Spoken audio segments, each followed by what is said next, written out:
그래서 예수님께서는 제자들에게 이렇게 말씀하셨습니다. 내가 진실로 진실로 너에게 이르노니 나를 믿는 자는 내가 하는 일을 그도 할 것이요 또한 그보다 큰 일도 하리니 이는 내가 아버지께로 감이라. 그리고 우리가 잘 아는 사도행전 1장 8절 말씀에서도 이렇게 기록하고 있습니다. 오직 성령이 너에게 임하시면 너희가 권능을 받고 예루살렘과 온 유대와 사마리아 땅까지 이르러 내 증인이 되리라. 이 말씀대로 됐을까 안 됐을까요? 됐습니다. 이러한 하나님의 계획은 고스란히 사도들과 제자들을 통해서 성취되었고 짧은 기간 안에 당시에 땅끝에 있던 사바나까지 곧 지금의 스페인에까지 사도 바울을 통해서 복음의 씨앗이 뿌려지게 되었고 그 복음은 오늘날 우리에게까지 뿌려지게 되었습니다. 당시에는 예수 믿고 주님을 따르기로 했으면 기도하고 전도하는 것을 당연하게 여겼습니다. 한데 어찌된 영문인지 오늘날에는 한때 세계 선교의 주력이었던 영국과 미국을 비롯해서 오늘날 대한민국에 이르기까지 복음의 그 역동성, 예수 그리스도의 그 살아 역사하시는 그 놀라운 은혜가 점점 소멸돼 가고 있어서 참 안타깝습니다. 어쩌다 이렇게 됐을까요? 그렇다면 우리가 어찌해야 다시 복음의 불꽃을 일으켜 세우고 다시 우리가 복음의 현장을 회복하고 다시 우리가 어떻게 해야 세계 선교문을 넓혀갈 수가 있겠느냐 하는 것입니다. 먼저 사도행전 6장 8절에서 9절 말씀을 살펴보겠습니다. 함께 읽습니다. 스데반이 은혜와 권능이 충만하여 큰 기사와 표적을 민간에 행하니 이른바 자유민들 즉 구레네인 알렉산드리아인 길리기아와 아시아에서 온 사람들의 해당해서 어떤 자들이 일어나 스데반과 더불어 논쟁할세. 여기서 자유민이란 로마에서 해방된 유대인 노예들이나 그 후손들을 말하는데 그들은 구레네와 알렉산드리아, 길리기아와 아시아 등에서 살다가 예루살렘에 방문했던 그런 순례객인 것으로 볼 수 있습니다. 여기서 우리가 먼저 알아야 할 것이 있습니다. 그게 뭐냐? 그것은 복음 전도의 현장은 치열한 영적 전투의 현장이라는 것입니다. 복음을 박해하던 이들 역시 유대의 역사나 성경을 잘 알았을 것이고 또 당대에 있었던 예수 그리스도의 십자가와 부활 사건에 대해서도 잘 알았을 것입니다. 한데 그럼에도 불구하고 그 사실을 전파하는데 자기들도 아는 그 사실들을 그대로 다시 한번 전파하는데도 불구하고 그들은 그것을 거부하고 반대하며 논쟁을 불러일으키고 대적했던 것입니다. 도대체 왜 그런 것일까요? 그것은 사람의 상상으로는 납득할 수 없는 영적인 일이기 때문일 것입니다. 이런 물론 오늘날도 마찬가지일 수 있습니다.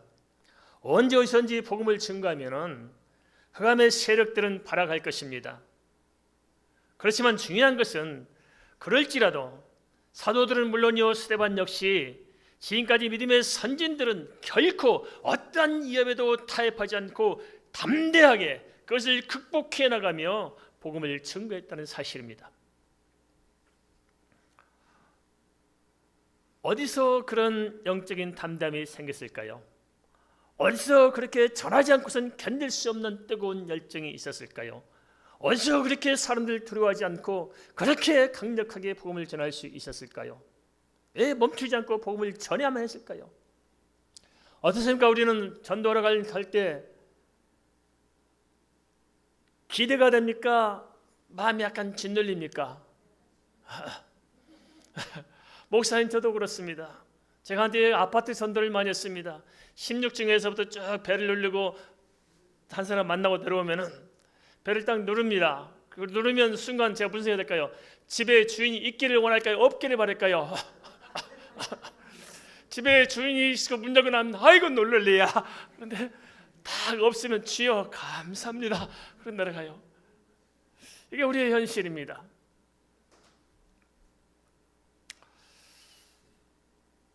그런데 스데반은 그러한 두려움도 극복할 수 있었고 또 사명을 당차게 감당할 수 있던 것은 어디에 있었을까요? 우리와 다른 체질 때문에 그랬을까요? 아니었을 것입니다. 스데반 역시 우리와 거의 비슷한 체질을 가지고 있었을 것입니다. 그럼에도 그가 그렇게 그 모든 억압과 그 모든 두려움을 극복할 수 있던 것은 다른 데 있지 않고 그가 오직 성령으로 충만했고 믿음으로 충만했고 영적인 지혜가 충만했던 데 있었을 것입니다. 오늘 우리에게 없는 것이 바로 이 점이 아닐까요? 말은 예수 믿는다 하지만 우리에게 성령으로 충만합니까? 우리에게 믿음의 충만함이 있습니까? 우리가 하나님의 지혜로 충만함이 있느냐 하는 것입니다. 이런 점에 비춰본다면 오늘 크리스찬들이 전도 현장을 놓치고 있는 이유는 바로 우리의 빈약한 믿음으로 영적인 능력이 소멸되었기 때문에 그런 것이 아닌가 싶습니다. 어찌 보면 복음 전도의 사명은 고사하고 내 믿음 하나, 내 영혼 하나도 우리가 제대로 지켜내지 못하고 있지 않는지 좀 우리가 깊이 자문해 봐야 할 줄 압니다.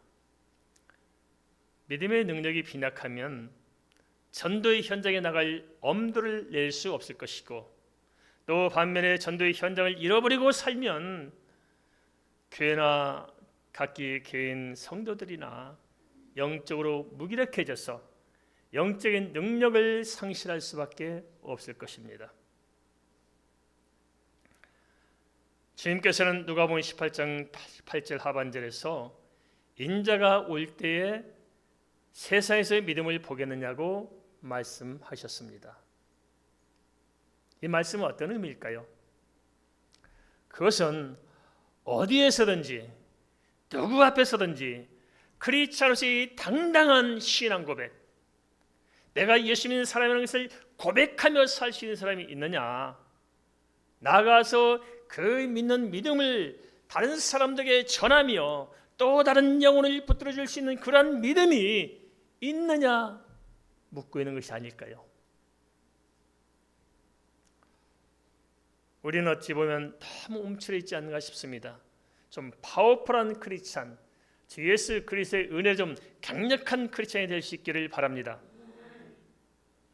이 시대의 크리스찬들에게 시급한 문제는 다시 좀 영적으로 회복하는 것이 아닐까 싶습니다. 마지막 시대는 점점 다가오는데 복음 전도의 사명은 고사하고 배도의 물결에 휩쓸려가고 있지 않는지 오늘 우리들의 영적인 현주소를 좀 우리가 정확하게 간파했으면 좋겠습니다. 복음을 전파할 때마다 사람들이 잘 받아들이면 얼마나 좋을까요? 어떻습니까? 예수 믿으라면 아이고, 너무 감사합니다 그래요? 아니면 쓸데없는 소리 하지 말라 그래요? 니나 잘 믿어라. 이게 쉽지 않습니다. 공산권이나 이슬람권이나 불교권뿐만이 아니라 대부분의 경우 복음전도 현장은 갈수록 회감의 세력이 더 왕성해질 것입니다. 사도행전 6장 10절에서 12절은 그 단면을 이렇게 보여주고 있습니다. 사도행전 6장 10절에서 11절 말씀 함께 읽겠습니다.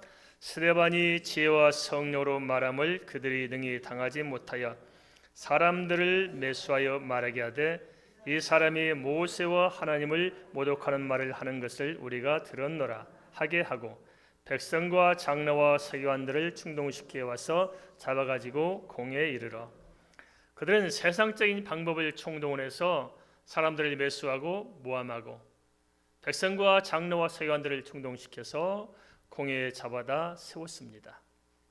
그들이 저지른 일들을 가만 보면 정당하거나 바르거나 진실한 면이 하나도 없습니다.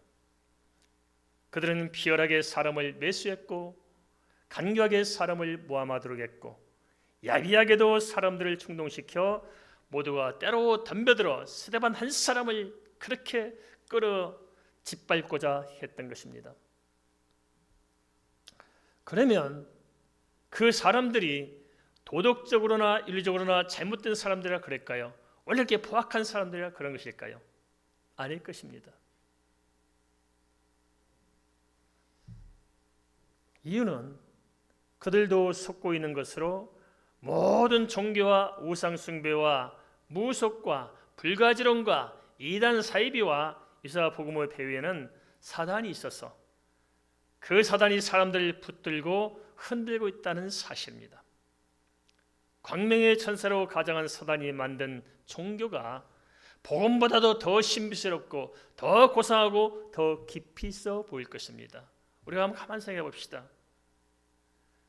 절간에서 치러지는 그 불교 의식과 교회에서 드리는 예배 의식과 또 가톨릭과 다른 또 이슬람과 비교해 볼 때 우리 기독교 의식이 나은 게 있습니까? 의식으로 따지면 안 그렇습니다.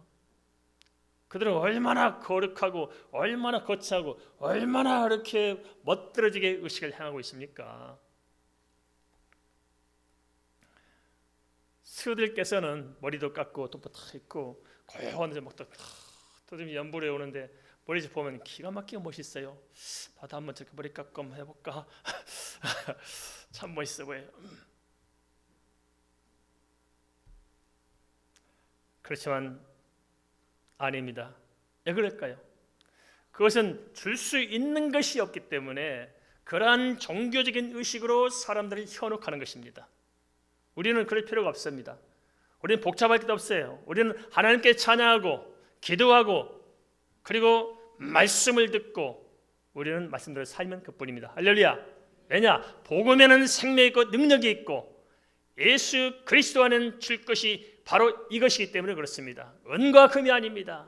예수 이름 안에 모든 게 다 들어있기 때문에 다른 거 줄 필요가 없는 것입니다. 그런 걸로 사람을 현혹시킬 필요가 있다 없다? 없다는 거예요. 그런데 사람들은 그런 것에 속아요. 모든 종교적 신념이나 철학 사상이나 인본주의 생각에는 결코 구원이 없음을 알아야 합니다. 그리고 사람이 아무리 착해도 하나님을 떠나 있으면 그 영혼이 사단에 붙들려 있음을 알아야 합니다. 세상 종교에 매인 사람이 마지막까지 자존심을 걸고 있는 것이 무엇일까요? 그건 자기가 믿는 신념을 붙들고 있어요. 보면 가면 그렇습니다.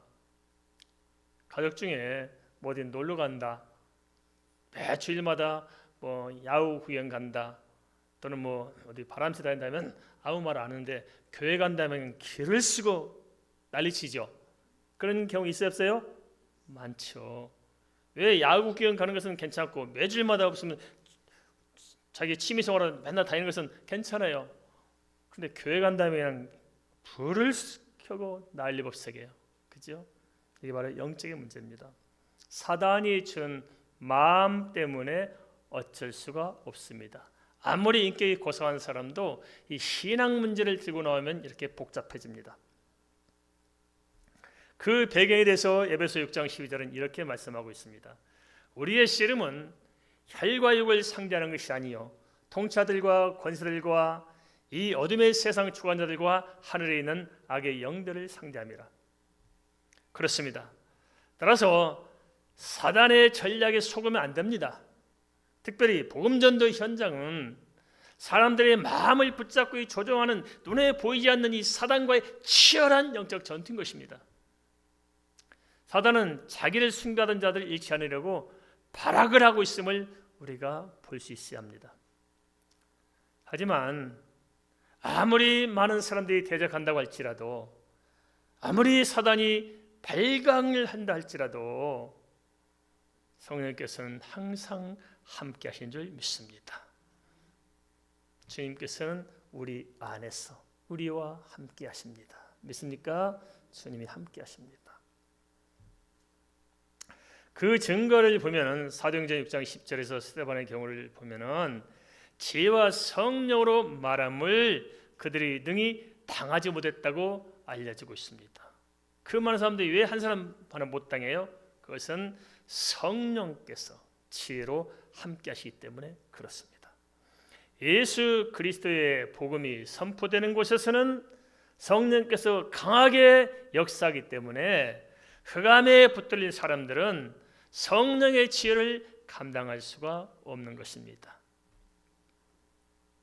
명백한 사실은 역사적으로 십자가에 죽으시고 부활 승천하신 예수 그리스도 외에 그 어느 곳에도 구원은 없다는 것입니다. 이것은 사단도 알 것입니다. 사단이 예수께서 그리스도라는 사실을 알까요, 모를까요? 알죠. 이만희가 신천지 사람들에게 자기는 안 죽는다고 가르쳤어요. 죄를 매수라고 가르쳤어요.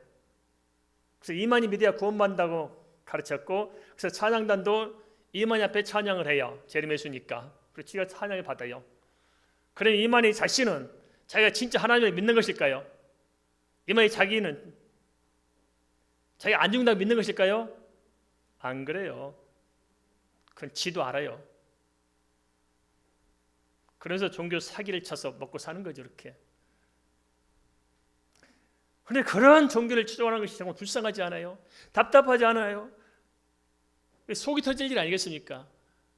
그것도 예수님 잘 믿어보겠다는 사람들이 그런 데를 가가지고 그러고 살고 있다는 것이 이게 도대체 교회가 뭐 하는 건가 싶은 생각이 또 들어요. 왜 답답하잖아요, 이게.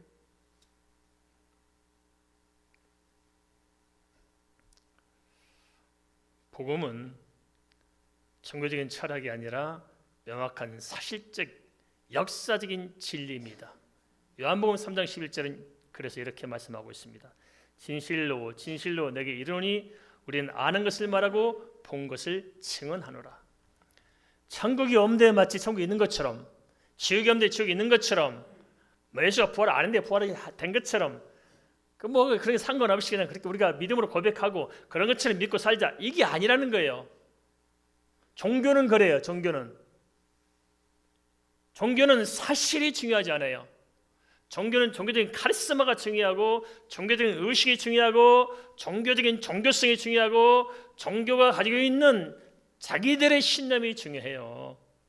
자기들의 철학을 내세워요. 그러나 우리 성경은 철학이 아니고 사상이 아닙니다.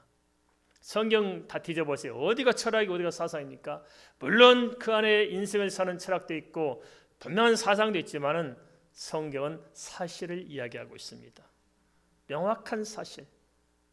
인간이 얼마나 죄인인가 하는 것을 성경은 이야기해주고 있기 때문에 가인의 살인사건도 이야기하고 있고, 아담과 하와 가정의 문제점도 드러내고, 아브라함의 연약함도 이야기하고 있고, 또 유다의 치졸한 사건들도 겉으로 드러내기 어려워도 다 까발리고 있습니다.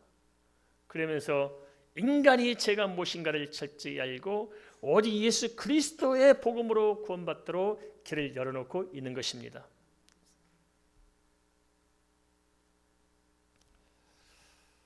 우리가 한 가지 좀 영적인 세계에서 깊이 좀 알기 위해서 한번 생각해 봤으면 좋겠습니다.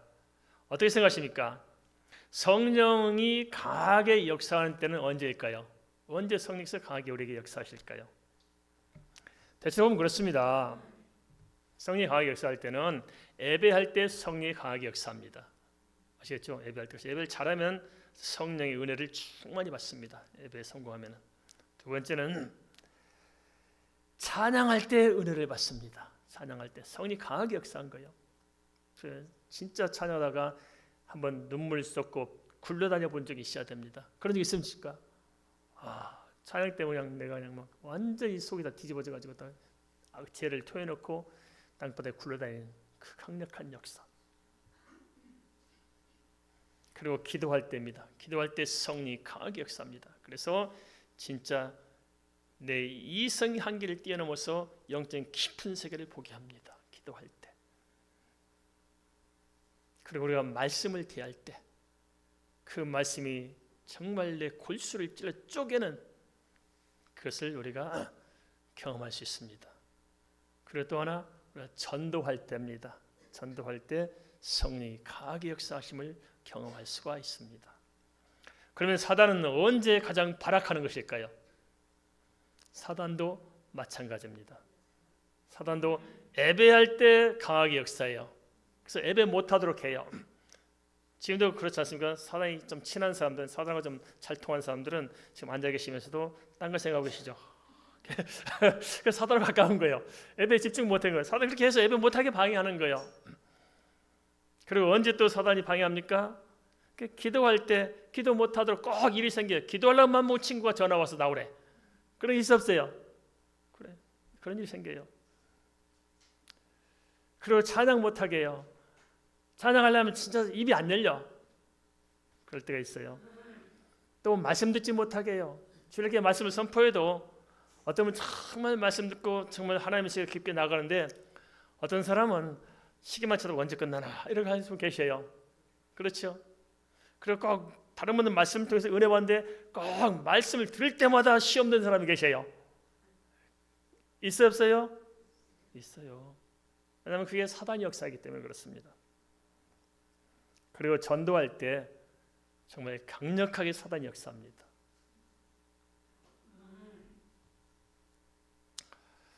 무엇보다 절박한 것은 사람이 복음을 듣고 믿어서 구원을 받아야 되는데 사단은 이를 알고 어찌하든지 복음을 듣지 못하도록 특별히 복음 전도 현장에서는 더 방해를 놔서 절대 예수 못 믿게 하는 것입니다. 그래서 새 가족들이 교회 온다는 것이 참 쉽지 않아요. 이번 주 오고 다음 주 오려면 꼭 사단이 그 한 주간에 손을 봐요. 그래서 제가 늘 새 가족 상담할 때마다 부탁드린 거 있어요. 우리 이PR 선생님께도 제가 지난주에 부탁을 드렸어요. 교회에 오려면 쉽지 않을 것입니다. 그러니까 한번 크게 3번 정도는 시험이 됩니다. 교회 가기 싫은 큰 마음에 요동이 있을 것입니다. 3번만 참으시면 이겨낼 수 있습니다. 꼭 어떤 게 3번 참으시는 게 오늘 이렇게 또 나오셨으니까 너무 감사합니다. 할렐루야. 주께서 은혜 주실 줄 믿습니다. 이PR 선생님께 하나님께서 축복해 주실 줄 믿습니다. 감사합니다. 교회 못 나오도록 사단이 끊임없이 방해해요. 어떤 분은 그런 분 계세요. 꼭 교회 가려면 집안에서 전화가 온다는 거예요. 빨리 좀 오라고. 그래서 못 오신 분도 계셔요. 사단이 철저히 방해하는 것입니다. 속으면 안 됩니다. 한데 가보면 전도를 하긴 해야 되는데 결국 만만한 것이 아닙니다. 하지만 그럼에도 하나님께서는 고린도서 1장 21절에 보니까 영혼을 구원하는 방편을 이 사람이 전도의 미래라는 것을 통해서 구원하도록 작정하시다고 말씀하고 있어요. 도대체 왜 그렇게 하신 것일까요? 그냥 예수님께서 오셔서 직접 하시지, 그죠? 예수님 오셔서 종로 왜 그러든지 뭐 이거 가문에서 딱 악수 한 번씩 하시고 딱 가시면 좋고, 우리 주일 예배 때도 저도 어떤 그런 생각이 들어요. 주님 도무지 내 힘으로 안 되니까 이번 주에는 주님이 직접 오셔서 설교도 하시고 악수하시고 한 번쯤 가시면 참 좋겠습니다. 그런데 안 그래요. 우리에게 맡겨놓은 거예요. 도대체 왜 그러실까? 그것은 그렇게 해야 믿는 자들이 복음을 전하며 영적인 자식을 낳으며 그를 길러가고 양육하면서 주님의 마음을 알아서 자기 영혼을 지킬 수 있기 때문에 그럴 것입니다. 주님 그렇게 만드셨어요. 우리 후손도 마찬가지입니다. 하나님이 그냥 혼자 그냥 알아서 다 때 되면 애기들이 막 동리다 뿌려놓고 다녀요. 우리가 만들어야 돼요. 우리가 만들어야 돼요. 영적인 자식도 만듭니다. 우리가 만들어야 돼요. 그렇게 하는 게 작정하시다는 것입니다. 따라서 믿는 자는 초대교회 성도들처럼 예배하고 기도하고 찬양하고 말씀 배우고 복음 전할 때 성령으로 충만해지고 은혜로 충만해지며 영적인 지혜와 권능으로 충만해서 또 다른 자녀를 생산할 수 있고 또 다른 영적인 자녀들 우리가 양육해 내면서 우리 영혼이 성장해 가는 것입니다. 할렐루야. 그래서 믿음이 좋아지고 은혜를 충만히 받으려면 어떻게 하느냐? 전도해야 됩니다. 알겠습니까? 전도해야 믿음이 성장합니다. 전도 안 하면 내 믿음 지키기도 힘들어요. 알겠습니까? 따라서 합니다. 전도해야 내가 산다. 믿습니까? 어떤 분은 그런 분 있어요. 아이 뭐라고 오려고 그래. 하지 오지 마. 그냥 나 혼자 갔다 올게. 그런 분 계시죠? 나도 같이 가면 안 돼? 신랑이 물으면 아 오지 마요. 나 혼자 갔다 올게. 뭐 따라오려고 그래. 그거 아니에요. 알겠습니까? 같이 꼭 모시고 오시고. 알겠습니까? 그렇게 해야 됩니다. 어떤 분도 그래. 새 가지고 오시면 아이 그냥 뭐 처음 오셨으니까 주일 예배만 하고 그냥 바로 가세요. 오예배 아이 뭘 오예배까지 해. 새벽 예배 아 오지 마세요. 힘드시니까. 사람 이해하는 게 아닙니다. 알겠습니까? 처음부터 강하게 훈련시켜야 강하게 성장합니다. 믿습니까? 사관학교 가는 것하고 육군 2등병하고 입소하는 것하고 틀려요. 처음부터 훈련의 강도가 다릅니다. 그 훈련의 강도에 따라서 진짜 인물이 달라질 수 있습니다. 성도도 마찬가지입니다. 강하게 훈련받고 말씀으로 철저하게 양육되어야 성도들이 멋들어진 성도가 될 수 있는 것입니다. 할렐루야. 사도행전 6장 13절 14절은 이렇게 기록하고 있습니다. 같이 한번 읽어볼까요? 사도행전 6장 13절에서 14절 같이 보겠습니다. 같이 읽습니다. 거짓 증인들을 세우니 이르되 이 사람이 거룩한 것과 율법을 거슬러 말하기를 마지 아니한도다. 그의 말에 이 나사렛 예수가 이곳을 헐고 또 모세가 우리에게 전해준 길을 고치겠다함을 우리가 들었노라 하거늘. 그들은 거짓 증인들을 세워 사실을 왜곡해서 스데반을 끌고 가 공개적으로 모함하기 시작했습니다. 그것은 자기들이 성경에서 얼마나 벗어난 것인가를 알아야 되는데 그러지 못하고 유대교라는 종교적인 틀에 갇혀 있었기 때문에 그럴 것입니다. 요즘도 그렇습니다. 우리가 이렇게 복음 전하면 안 되는 이유가 자기들 틀이 있어요. 그죠? 다 자기들 생각이 있다고요. 자기 생각이에요. 지난주에 제가 이렇게 머리 깎으러 가서 이발소에서 그 할아버지께 전도했거든요. 88세래 할아버지가 이발사가 88세인데 제가 복음을 전했죠. 사장님, 이제 우리가 이 땅이 전부가 아니고 다음 생에 있으니까 이제는 예수 믿고 다음 생을 치르면 참 좋겠습니다. 예수 믿으니까 참 좋대요. 제가 겪어보니까 다들 예수 믿고 사는 사람인데 참 좋습니다. 그러니까 예수 믿으십시다 하니까 뭐라냐면 다 자기 팔자 속안대 살다 가는 것이 뭔 그런 소리냐 하면서 한마디 더 하는데 예수 믿으면 밥이 나와요, 죽이 나와. 쓸데없는 소리 하지 말라고 그러더라고요. 쓸데없는 소리 하지 말라고. 단물에 잘라버리는데 그 다음에 어떻게 해야 될지 막막하더라고요. 이게 말로 안 통했다 싶어서 제가 그렇지 제가 간증을 이야기했어요. 개인적인 체험. 그러세요. 뭐 그럴 수 있겠죠. 제 속 생각에 어떻게 사람이 다 알겠습니까? 딱 인생 살아면서 이 세상 삶들을 다 아는 사람이 누가 있어요? 그러니까 마음을 열고 들으세요 하면서 뭘 이야기했냐면 제가 이성으로 이 사람의 생각으로 납득할 수 없는 일을 겪은 것을 이야기했어요. 뭘 이야기했냐? 나는 청년 시절에 3번이나 내 몸에서 영혼이 빠져나간 적이 있습니다. 제가 실제로 3번이나 내 몸에서 영혼이 빠져나갔거든요. 빠져나가서 보니까 몸뚱아리는 옷을 벗어놓은 것과 똑같대요. 아무 소용이 없어요. 그리고 영적인 세계도 보니까 귀신도 보이대요. 그리고 정말 이 몸뚱아리는 아무 그래요. 감각이 없는 거야. 밖에 나와서 보니까. 밖에 나와서 보니까 물질과 상관없어요. 내가 생각하는 곳에 내가 있고 또 성도들과도 대화가 필요 없어요. 그냥 알아요. 그 사람 마음이 하는 소리를 듣고 내가 하는 말을 듣고 영적인 세계가 실제한다는 것을 저는 3번을 겪어서 알아요. 밖에서 보니까 실제하대요. 그래서 제가 그 말을 했죠. 그 양반이 눈만 말똥말똥 할 말이 없잖아요. 그래서 다음 달에 또 그 양반한테 머리 깎으러 갈까요? 그래서 머리도 맡기면서 또 전도하고 할렐루야. 지난주에 전도 2명을 했는데 그렇습니다. 이렇게 사람들이 자기의 경험이 전부인 줄 알고 자기 지식이 전부인 줄 알아요. 그죠? 그런데 우리가 아는 것이 완벽해요? 아니에요. 우리가 모두를 다 알고 있습니까? 아닌 거예요. 유대교에 빠진 사람도 마찬가지입니다. 자기들은 유대교가 절대적인 것이고 유대교는 없다고 생각하기 때문에 유대교에 조금만 뭐가 좀 거스른 게 있으면 그냥 모함을 해서라도 사람을 짓밟고라도 죽여서라도 유대교를 지켜나가려는 이 알량한 것도 있었다고요. 근데 사실 성경적으로 볼 때 유대교가 맞습니까? 그들이 하나님의 성경다 하지만 그들이 하나님의 성경의 방법이 맞느냐는 것입니다. 유대교가 뭡니까? 유대교 안에서 그들은 복음만 빼고 율법을 붙잡은 거예요. 그죠? 복음이 없어요.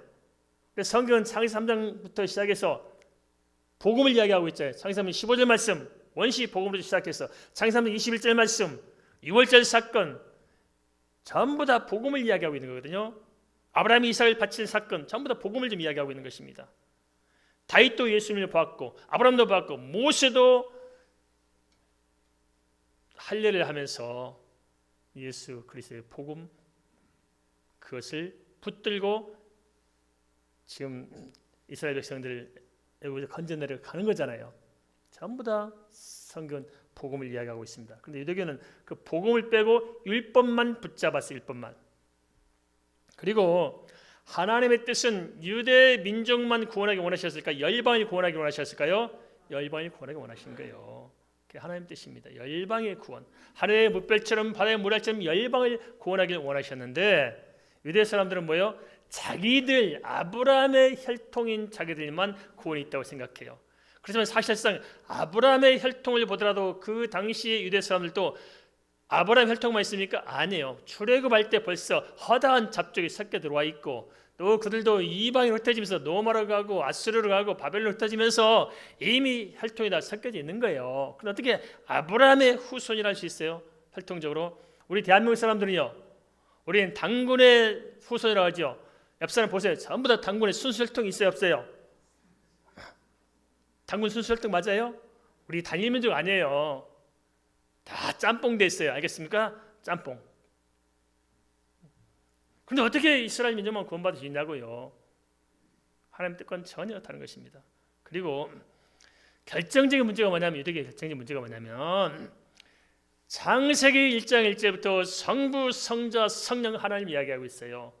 대체 하나님이 천지를 창조하시니라. 제가 전에 말씀드렸다시피 여기서 주어는 하나님 들 그렇게 이야기하고 있어요. 하나님 들 엘로힘 성부, 성령 세 명의 하나님을 가리켰을 때 복수로 나와요. 주어는. 근데 단수는 창조하다는 것은 단수로 나와요. 창조하는 바라가 단수예요. 단수. 어떻게 주어는 복수인데 어떻게 해서 동사는 단수일까요?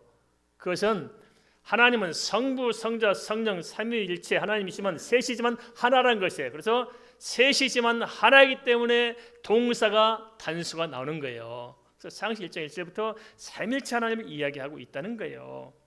그런데 이스라엘 유대교는 삼일체 하나님 믿은 것이 아니고 성령과 성자를 뒤로젖히고 성부 하나님만 유일신론적 단일신으로 믿었던 거예요.